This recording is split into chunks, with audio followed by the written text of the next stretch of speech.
வணக்கம் மக்களே, நம்ம டாக்கீஸ் நேயர்கள் அனைவருக்கும் வணக்கம். Welcome to my channel. இன்னைக்கு நாம பார்க்க போகிறது ஒயிட் பீஸ் சாலாட்.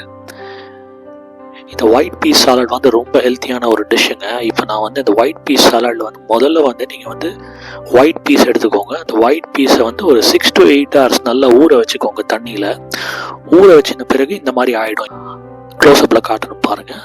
அதுக்கப்புறமா உங்களுக்கு தேவையானது ஒரு ஸ்டவ்வு, ஒரு குக்கரு. ஏன்னா இந்த வெள்ளைப்பட்டாணியை வந்து நீங்கள் வந்து வேக வைக்கணும்.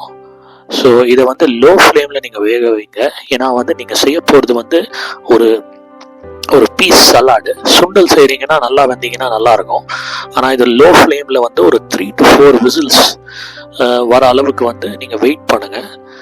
3 to 4 விசில்ஸ் வந்த பிறகு நீங்கள் இதை இறக்கி வைக்கலாம். இது ரொம்ப வெந்துருச்சுன்னா இது வந்து சலாடுக்கு தகுந்த மாதிரி இருக்காது. பாருங்க, இப்போ உங்களுக்கு வந்து விசில் வந்துருச்சு. 3 to 4 விசில் வெயிட் பண்ணுங்க.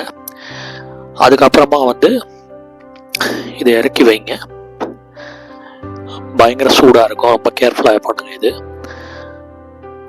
இதை வந்து நீங்கள் இறக்கி வச்சுட்டு இப்போ உங்களுக்கு அடுத்து தேவையான பொருள் இதுதான். இதை வந்து நம்ம டீ அரிப்பை அப்படின்னு சொல்லுவோம். ஒரு பாத்திரத்தில் வந்து இந்த டீ அரிப்பையை வச்சுக்கோங்க. இதில் இருக்கிற தண்ணியை வந்து ஃபில்டர் பண்ணி வெளியில் எடுக்கணும்.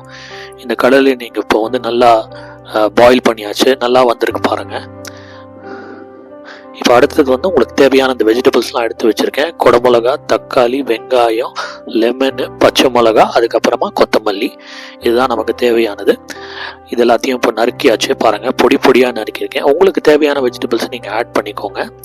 இதை வந்து நறுக்கின பிறகு அடுத்தது ஒரு தனியாக ஒரு பவுல் எடுத்து வச்சுக்கோங்க.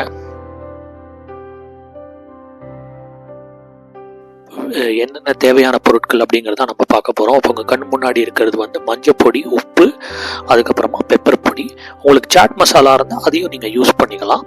இப்போது 1 by 1 இது எல்லாத்தையும் ஆட் பண்ணிக்கலாம். ஃபஸ்ட்டு வந்து பெப்பர் பொடி, அதுக்கப்புறமா வந்து மஞ்சத்தூள் ஆட் பண்ணிக்கோங்க. மஞ்சத்தூளுக்கு அப்புறமா வந்து உப்பு ஆட் பண்ணிக்கோங்க. தேவையான அளவு சில்லி பவுடர் உங்களுக்கு தேவைன்னா கூட சில்லி பவுடரும் நீங்கள் ஆட் பண்ணிக்கலாம். சாட் மசாலா வந்து நான் பெரும்பாலும் யூஸ் பண்ணுறது இல்லைங்க. ஏன்னா அதில் மற்ற என்ன வந்து மிக்ஸ் பண்ணுறாங்க அப்படிங்கிறது நமக்கு தெரியறதில்ல. இதுலேயே என்ன கலப்படம் இருக்குதுன்னு தெரியல. சில்லி பவுடர்லேயும் உப்புலேயும் நம்ம யூஸ் பண்ணுற பெப்பர்லேயும். அதனால் வந்து தனித்தனியாக யூஸ் பண்ணுறது பெட்டருங்கிறதுனால தான் யூஸ்வலாக நான் சாட் மசாலா அவாய்ட் பண்ணுறேன். இப்போ மூணுத்தையும் நீங்கள் ஆட் பண்ணியாச்சு. ஒரு ஒரு மிக்ஸ் பண்ணுங்கள். மூணுத்தையும் மிக்ஸ் பண்ண பிறகு இப்போ ரீசெண்டாக கட் பண்ணி வச்சோம் பார்த்தீங்களா, அந்த வெஜிடபிள்ஸ் எல்லாம் ஒன்றா இதுக்குள்ளே வந்து நீங்கள் வந்து இறக்கி விடுங்க. ஃபஸ்ட்டு வந்து வெங்காயம் வந்து நான் வந்து ஒரு ஹாஃப் வெங்காயம் தாங்க யூஸ் பண்ணியிருக்கேன்.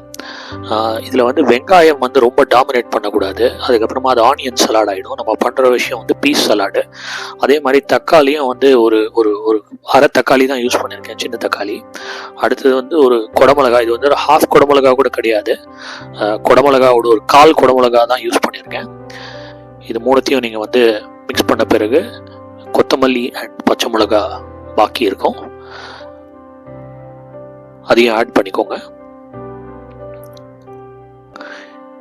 கொத்தமல்லி பச்சை மிளகாய் ஆட் பண்ண பிறகு ஒரு முக்கியமான விஷயம், இதுதான் உங்களுடைய பீஸ் சலாடுடைய டேஸ்ட் தூக்க போற விஷயங்க. இது என்னதுன்னு கேட்டீங்கன்னா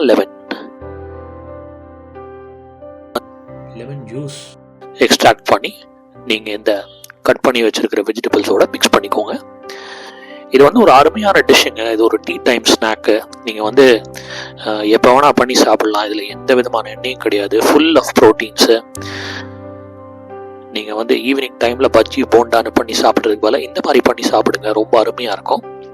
இப்போ அடுத்து நம்ம என்ன பண்ண போகிறோம்னா, அந்த டீ அரிப்பையில் வந்து அந்த ஒயிட் பீஸ் எல்லாத்தையும் நம்ம வந்து பாயில் பண்ணி வச்சுருக்கோம். இப்போ அதை தான் இதில் வந்து சேர்க்க போகிறோம். இப்போ கிட்டத்தட்ட நம்மளுடைய பீஸ் சலாடு வந்து தயாராகிடுச்சு. நல்லா மிக்ஸ் பண்ணிக்கோங்க. ஏன்னா இதில் வந்து சில்லி பவுடர், உப்பு, மஞ்சப்பொடி, அதுக்கப்புறமா லெமனு எல்லாமே வந்து கன்சிஸ்டண்ட்டாக இருக்கணும். அங்கங்கே இதாக இருந்ததுன்னா கஷ்டமாயிரும். ஒன்றும் இல்லை, உங்களுக்கு டேஸ்ட்டில் வந்து ஒரு வேரியேஷன் இருக்கிற மாதிரி இருக்கும். ஸோ நல்லா மிக்ஸ் பண்ணிக்கோங்க. நல்லா மிக்ஸ் பண்ண பிறகு கிட்டத்தட்ட உங்களுடைய டிஷ் வந்து தயார் தான். ஸோ பாருங்கள், ஒரு அருமையான ஒரு பீஸ் சலாடு வந்து தயாராகிடுச்சு. Tea time snack. நீங்கள் சாப்பிட்ற காஃபி டீயோட இது சேர்ந்து சாப்பிட்டீங்கன்னா சூப்பராக இருக்கும். சாப்பிட்டு என்ஜாய் பண்ணுங்கள். தேங்க்ஸ் ஃபார் வாட்சிங் மை சேனல். மறக்காமல் நம்ம சேனலை வந்து லைக் பண்ணுங்கள், சப்ஸ்கிரைப் பண்ணுங்கள், போடுற வீடியோஸ் எல்லாமே பாருங்கள். நன்றி மக்களே. தேங்க்யூ.